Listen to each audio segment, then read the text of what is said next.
the case of like a FERC project incentive. For a CAISO, something you come to an agreement with CAISO in the competitive solicitation process. Say we come to a settlement and we settle on a 10% ROE again. It's 10 years down the line. You agree with CAISO on an 11% ROE cap for other concessions in the competitive process. That same thing, 11% is not reflected anywhere in the filed formula that's on file at FERC, but you are effectively charging a higher ROE than what is on file at FERC through the competitive project adjustment workpaper. I don't think that's right. I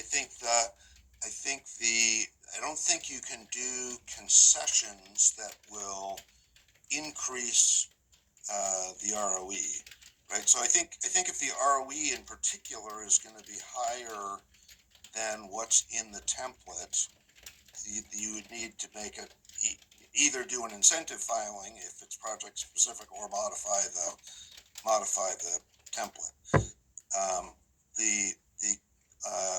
The elements of agreement with CAISO would be reflected in concessions, which are going to move in the other direction. Yeah, and this is Tina again, and this is just things that I'm thinking through, and I want to make sure that we're clear about being on the same page, and understanding what the process here would be. The other just general thing that I was thinking about is that when the commission grants incentive adders, we're often also looking at the base ROE at the same time, and we have to ensure that the base ROE plus any potential incentive adders fall within the overall range of reasonableness of the ROE itself. And so a concern I have is we set a base ROE today, and obviously we don't generally put the range of reasonableness that is around that in the formula.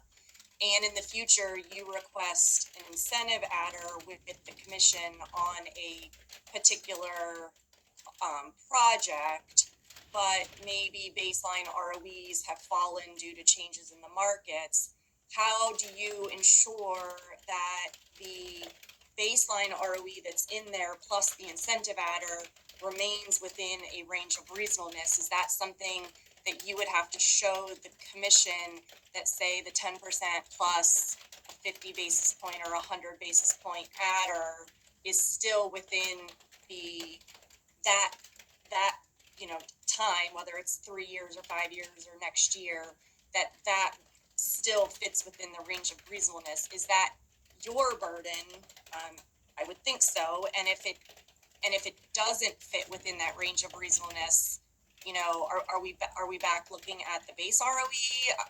I'm not really sure how that works, because that other case that I talked about, it did have, they were granted certain incentives for the new project, but we were also being tasked with looking at the base ROE at the same time. And so the commission was looking at the base and the incentives at the same time to ensure that it remained within a range of reasonableness. So that's just a thought I have about how this would play out in a future where we don't know if base ROEs will be lower, higher, what the range of